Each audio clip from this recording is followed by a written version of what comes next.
Salut, c'est Wimin. Le 18 août 2022, j'ai dû passer l'examen le plus dur de ma scolarité. Malgré le fait que j'ai planifié ma session pour maximiser mes chances de réussir, il y a inévitablement eu des obstacles. Et vu que c'est bientôt la période des examens, je me disais que ça pouvait être sympa de partager avec vous les 5 leçons les plus importantes que j'avais apprises de cette session. Donc pour donner un peu de contexte, je suis actuellement en deuxième année de master en ingénieur de gestion à Solvay. Et l'examen en question, c'était l'année dernière, j'étais en première master. Et c'était un examen de physique de deuxième bachelier, donc c'était un examen que je traînais depuis 2 ans. C'était impossible pour moi de le rater parce que le résultat allait décider de si j'allais avoir accès à mon mémoire et à mon Erasmus de l'année d'après. Mais après une session douloureuse, j'ai finalement réussi mon examen. Et donc sans plus tarder, on va rentrer dans les leçons que j'ai apprises de cette session. Alors je tiens juste à faire un petit disclaimer avant de commencer. Je suis pas du tout dans le top des meilleurs étudiants. Cette vidéo c'est simplement une vidéo où je partage mon expérience dans le but d'aider certaines personnes si jamais elles se reconnaissent ou si jamais ça peut aider. Donc alors la première leçon, c'est une phrase que mon père aimait souvent me dire et c'est que c'est un marathon, c'est pas un sprint. Généralement, il me le disait dans le cadre de l'année scolaire, donc que c'était mieux de réviser un petit peu chaque jour plutôt que de faire de grosses périodes d'études juste avant les examens. Mais je trouve que ce concept fonctionne aussi pour le blocus. Blocus qui est la période où on étudie juste avant les examens. Donc il y a 2 raisons pour ça. Donc la première raison, c'est une raison scientifique et c'est qu'on apprend mieux en apprenant un petit peu chaque jour sur le long terme plutôt qu'en essayant d'apprendre énormément d'informations sur le court terme. Donc ça peut s'expliquer par ce qu'on appelle la courbe de l'oubli et c'est un graphique qui nous dit que plus le temps passe, plus on a tendance à oublier l'information. Et lorsque en fait on va revoir cette information plus tard, on aura tendance à oublier un petit peu moins et un petit peu moins et un petit peu moins. La courbe de l'oubli nous dit que 48 heures après avoir appris quelque chose, on aura tendance à oublier 80% des informations. Et la seule façon de redresser cette courbe de l'oubli, donc de se rappeler de ce qu'on a étudié, c'est de revoir cette information plus fréquemment sur une longue période de temps. Et si possible, en espaçant un petit peu à chaque fois. Et la deuxième raison, c'est que ça évite tout sentiment de burn-out. L'important pendant les sessions de blocus, c'est vraiment d'être consistant sur le long terme. Donc ça veut dire que mieux vaut faire 4 heures d'études tous les jours de la session plutôt que de faire 15 heures pendant 2 jours et puis de complètement burn-out et de rien faire pendant le restant de la session. Je sais qu'il y a des gens qui arrivent à se forcer et qui arrivent à étudier justement ces 15 heures, 16 heures pendant toute la session du blocus, et d'ailleurs fair play à vous si vous êtes ceux qui y arrivent, mais c'est pas le cas pour tout le monde et c'était certainement pas mon cas. Donc si vous faites partie des gens qui ont un peu plus de mal à rester concentrés pendant des longues périodes de temps, je vous conseille de réduire le nombre d'heures que vous devez étudier, mais de le faire régulièrement et de le faire tous les jours. Donc voilà, moi-même j'ai eu une période où je faisais pas grand-chose. J'avais justement épuisé entre guillemets mon quota d'heures productives, donc ça veut dire que j'avais fait quelques jours où j'avais étudié toute la journée, mais ça m'avait plus épuisé mentalement qu'autre chose, et donc j'ai fini par constamment jouer aux jeux vidéo toute la journée. Et voilà, c'est vraiment quelque chose avec du recul, je me dis que j'aurais préféré y aller plus doucement, mais au moins d'être consistant sur toute la session. Ça m'aurait évité de faire un petit peu des hauts et bas et j'aurais eu un résultat plus consistant sur le long terme. Donc le deuxième type, c'est que de la structure pour une session d'études, c'est primordial. En fait, c'est impossible d'attaquer un goal sans un planning. Même les athlètes de haut niveau, donc ceux qui sont aux Jeux Olympiques, les footballeurs, basketteurs, ils ont tous un planning d'entraînement dans le but d'atteindre un certain objectif et ça devrait être la même chose pour nous. Notre objectif, c'est de connaître une certaine quantité de matière sur une certaine quantité de temps, et donc il faut faire en sorte de pouvoir planifier comment on va attaquer cette matière sur ce temps donné.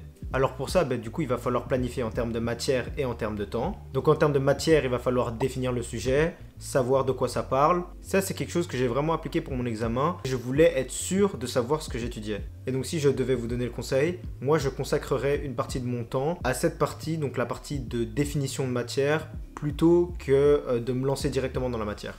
Alors qu'est-ce que je veux dire par définir la matière? Donc c'est savoir combien de chapitres il y a, quels sont les chapitres, lesquels sont importants, lesquels sont pas importants. Tout ça, c'est extrêmement important pour avoir une vision et pour pouvoir étudier efficacement. Ça, c'était une erreur que je faisais souvent en première, et c'était d'ouvrir mon syllabus et d'étudier page par page sans voir auparavant quels étaient les chapitres, comment était arrangé le syllabus. Pourquoi est-ce que ça c'est important? Parce que toutes les informations dans un syllabus n'ont pas la même importance. Ça veut dire qu'en regardant le nombre de chapitres, quels sont les chapitres et ce qui est important et pas important, vous allez pouvoir filtrer un bon nombre d'informations lorsque vous allez étudier. Et donc ça veut dire, imaginez que le chapitre 1 était pas très important, le chapitre 2 non plus, et le chapitre 3 était très important.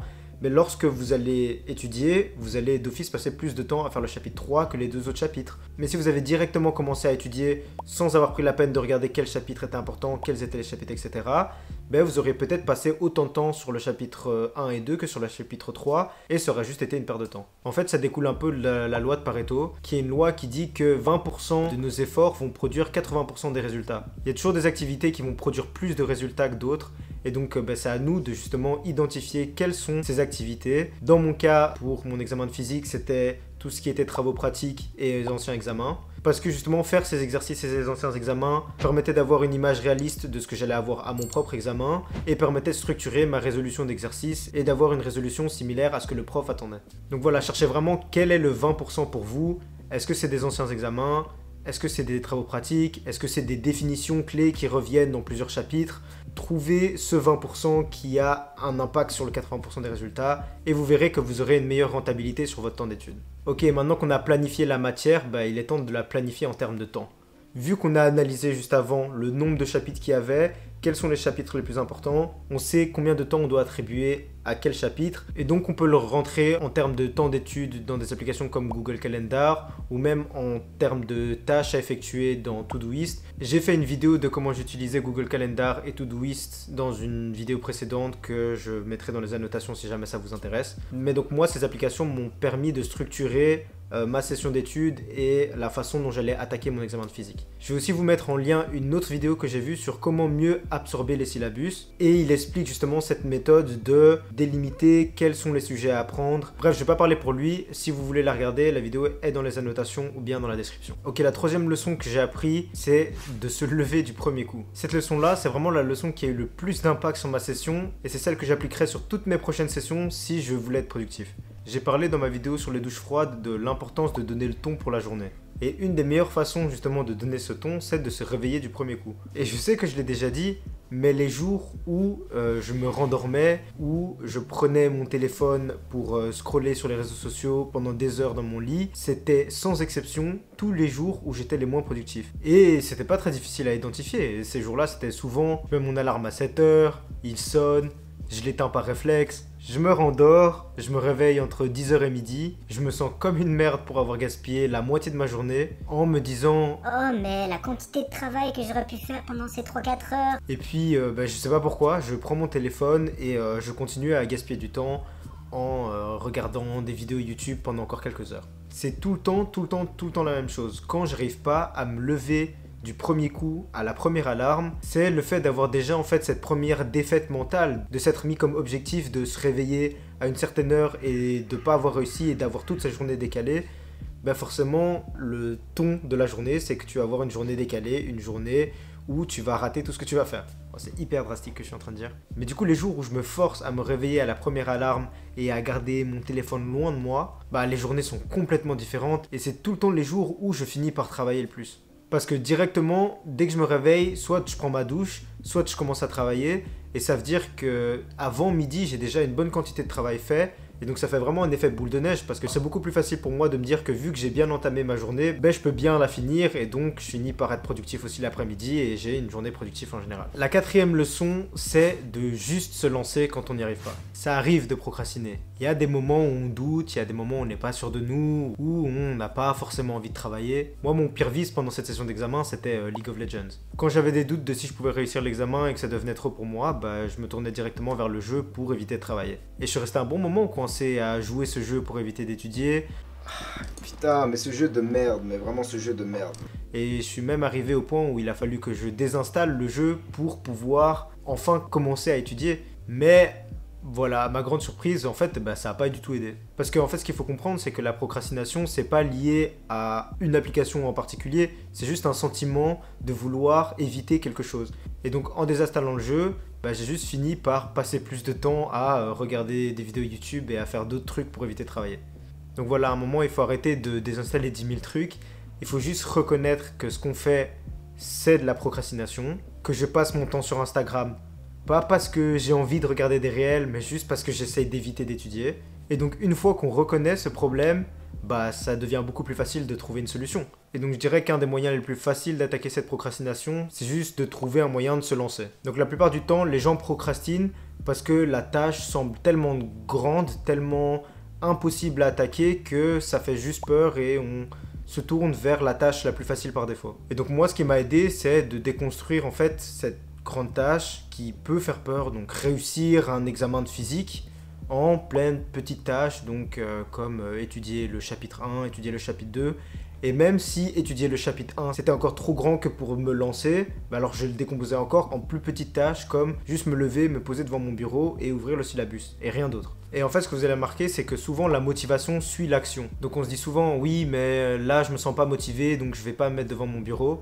Mais c'est complètement l'inverse en fait, c'est en allant vers le bureau, en se mettant en mouvement que vous allez commencer à sentir la motivation arriver. Et la majorité du temps, une fois que je me mettais devant mon bureau et que je commençais à étudier, bah en fait j'étais juste lancé. Même souvent je me disais mais putain pourquoi est-ce que j'ai pas commencé à étudier plus tôt? En vrai c'est pas si mal que ça. Mais c'est juste un problème de pensée irrationnelle excessif et de temps en temps, voilà, quand on n'arrive pas à étudier, il faut juste se bouger et tout le reste se mettra en ordre par la suite. Et ma 5e leçon, c'est l'importance du time out dans les sessions d'études. C'est méga important de séparer sa vie privée de ses études. Il faut trouver du temps pour se reposer dans sa journée, parce que comme je l'ai expliqué, de 1, c'est peu probable que tu vas tenir ce rythme sur l'entièreté de la session, et de 2, parce que comme aussi je l'avais expliqué, c'est essentiel de laisser à son cerveau du temps pour assimiler les informations. Donc voilà, il faut trouver des moyens d'incorporer des pauses, des moments de relaxation, même des pauses productives entre sessions d'études. Donc ça peut être, peu importe, ranger, faire la vaisselle, faire du sport. Et ça, je vais carrément le rajouter en sous-point, c'est l'importance de continuer à faire des activités physiques pendant ces sessions d'études,